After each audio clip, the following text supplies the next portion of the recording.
Assalamualaikum warahmatullahi wabarakatuh. Halo teman-teman, kembali lagi dengan saya Iva Kalimah, mahasiswa Universitas Islam Bangsa Cirebon. Oke teman-teman, kali ini kita akan bahas tentang komunikasi interpersonal bersama keluarga.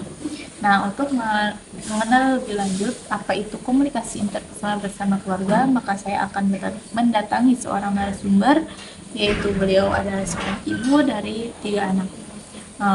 Untuk lebih mengenal lebih lanjut, tonton terus ya. Bye.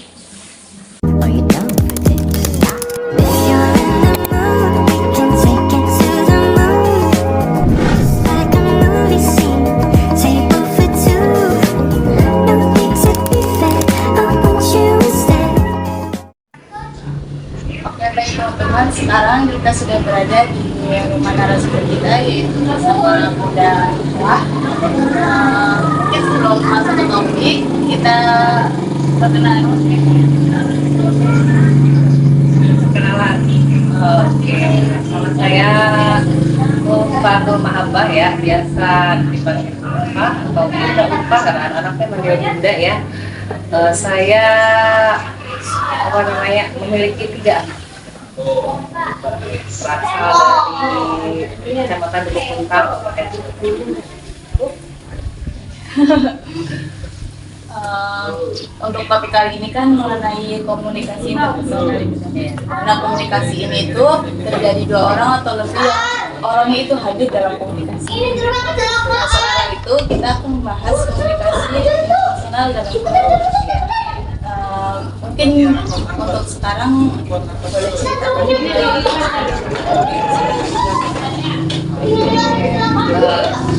komunikasi dengan anak dengan suami dulu nih, karena kan beda ya ketika saya berkomunikasi dengan anak juga ketika saya berkomunikasi dengan suami. Jadi yang mana dulu? Mungkin suami dulu baru anak. Iya ya. Kalau dengan suami ya otomatis itu komunikasi adalah kunci yang paling utama ya, yang paling utama dalam berumah tangga. Karena berumah tangga itu kan menyatukan 2 karakter, 2 jiwa yang berbeda ya. Ketika tidak dijalin komunikasi yang baik, otomatis rumah tangga itu tidak akan baik pula ya. Jadi ya ketika saya berkomunikasi dengan suami, semua yang ada di dalam pikiran, kan perempuan itu katanya 20.000 kata ya per hari ya. jadi itu harus ketika ada unek-unek, ada masalah, ada apa gitu, itu saya sampaikan, atau ketika ada ide, ada apa gitu ya, pokoknya harus sesering mungkin menjalin komunikasi dengan suami ya. Kalau dengan anak ya otomatis ya komunikasi dengan anak juga itu harus terjadi dengan baik, terutama ya apalagi namanya anaknya lagi proses pendidikan ya, otomatis kita harus banyak berkomunikasi dengan anak ya kalau lagi proses pendidikan, karena tidak hanya pengasuhan, kalau dengan anak itu kan ada pendidikan juga. Jadi di situ ya bagaimana saya ya sebagai bundanya berkomunikasi dengan anak ketika misalnya menyuruh sholat atau belajar atau itu yang paling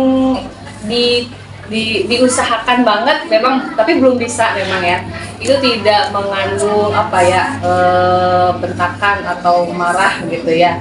Itu yang harus sangat saya minimalisir, meskipun memang belum bisa pada kenyataannya gitu ya, belum bisa sepenuhnya gitu ya. Itulah pokoknya intinya komunikasi itu harus dijaga dan terjalin dengan baik. Untuk anak ya bagaimana sih seorang ibu tuh bisa memastikan gitu bahwa anak itu merasa didengarkan? Karena kan ada yang orang tua tuh ya udahlah gitu sama anak tuh gitu. Jadi anak tuh nggak bisa cerita sama orang tuanya. Iya, otomatis kalau namanya anak ya itu ketika dibiasakan dari kecil dulu, anak itu dipancing untuk bercerita, karena kan nggak mungkin juga anak itu dia ujuk-ujuk bercerita ke orang tuanya kalau tidak dibiasakan untuk dipancing bercerita. Kayak misalnya dia habis ngapain, dari hal-hal yang kecil gitu ya, lihat apa itu saya biasakan ketika kecil ya, karena agar si anak itu di kemudian hari dia mau bercerita gitu. Misalnya di sekolah tadi ngapain aja gitu atau apa. Nah, otomatis ketika dibangun itu dari kecil ya, ketika dibangun itu ketika kecil, anak akan terbiasa bercerita. Nah, otomatis apa yang kita lakukan ketika anak bercerita, maka ya kita harus menjadi pendengar yang baik. Kita harus tatap matanya gitu ya, kita harus tatap wajahnya ya, matanya gitu, agar anak itu merasa didengarkan seperti itu. Terus untuk menjadi ibu yang muda, kan pasti harus yaitu komunikasi baik sama suami sama anak. Tantangan terbesarnya itu apa sih, Bunda? Yaitu ketika otomatis ketika emosi kita lagi gak stabil, itu yang godaan terbesar. Ketika misalnya kayak hal kecil, misalnya kalau PMS, kalau perempuan kan ya, kayak kamu aja kita ya perempuan pada umumnya ketika PMS itu naik turun, iya, nah mood naik turun, dan itu sulit sekali kan, ibaratnya kita mau komunikasi dengan baiknya kadang-kadang susah. Ya itu yang paling susah itu ketika kitanya mental kitanya sedang tidak baik-baik saja, itu yang paling sulit, karena ya otomatis kita tidak bisa berkomunikasi dengan baik kalau kitanya lagi emosian ya. Jadi akhirnya kan ujuk-ujuk marah gitu, langsung marah gitu kan, itu yang paling tersulit sih ketika emosinya sedang tidak stabil. Nah, kalau seperti itu sikap Bunda itu seperti apa? Kalau misalnya ini ya, kalau misalnya sama suami misalnya kayak gitu, kalau saya diem dulu, jadi nggak langsung ketika marah itu saya langsung ngomong ini gitu ya, langsung banyak ngomong gitu. Saya paling diem-dieman dulu ibaratnya kayak gitu ya.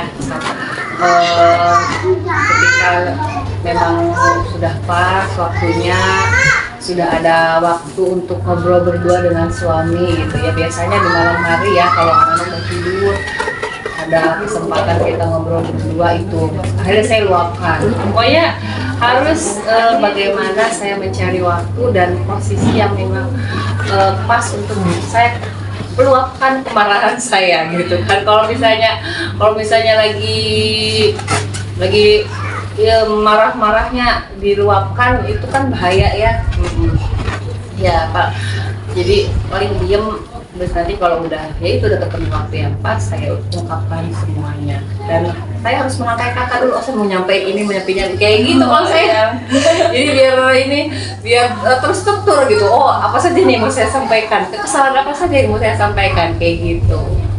Tuh.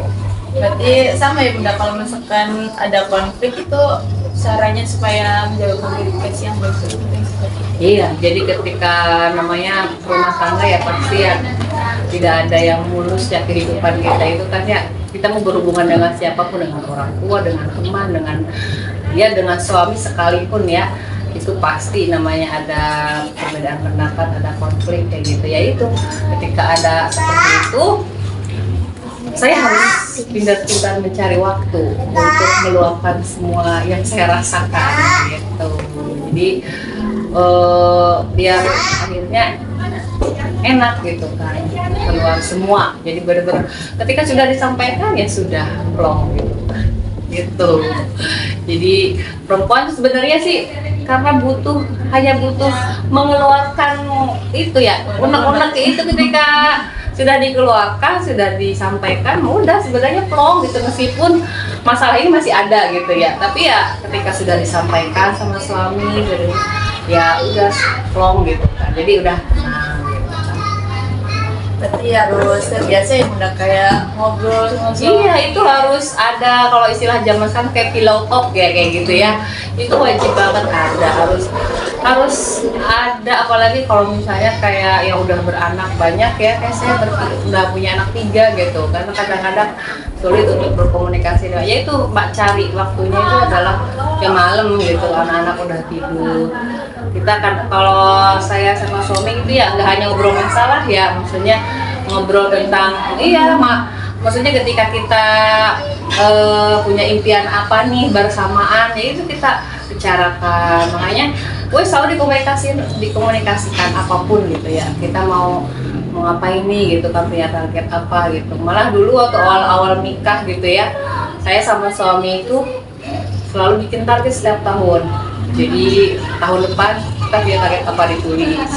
Kita itu ngobrol dulu apa aja yang harus kita lakukan, yang harus kita capai kayak gitu. Jadi pokoknya komunikasi itu sangat-sangat penting. Itu jangan, karena awal masalah rumah tangga itu kan, itu awal dasar itu dari komunikasi. Ya kadang kalau misalkan ya Muhammad, mohon maaf kalau misalkan keluarga mungkin bisa dari komunikasi. Iya itu betul. Sebenarnya apapun kalau dikomunikasinya, kalau dikomunikasikan dengan baik, otomatis ya setidaknya akan ada perbaikan lah. Misalnya meskipun itu kan ya dari salah satu atau dari dua belah pihak gitu kan, kalau dikomunikasikan.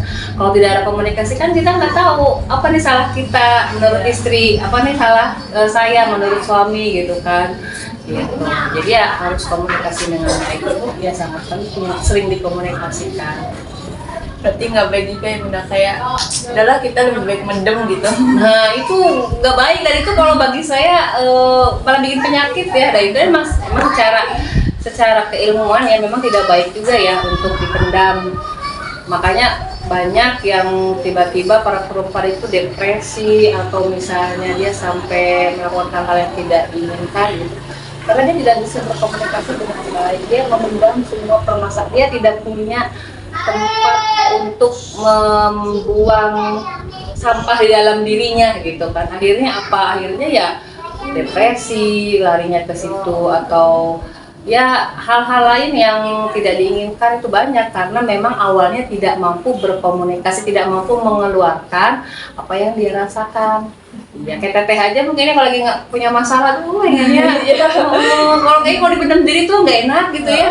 Ya kayak saya aja kalau lagi punya masalah gitu kayaknya nggak enak kalau nggak cepat diomongin tuh. Kalau udah diomongin tuh udah lega kayak gitu karena ya gitu, karena komunikasi itu penting, sangat penting. Oke Bunda, mungkin itu aja. Oh iya boleh.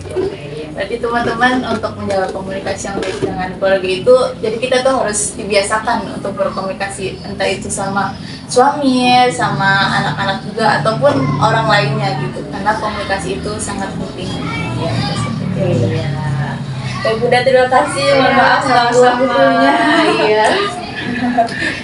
Oke teman-teman, mungkin itu saja video dari kami. Assalamualaikum warahmatullahi wabarakatuh. Wow.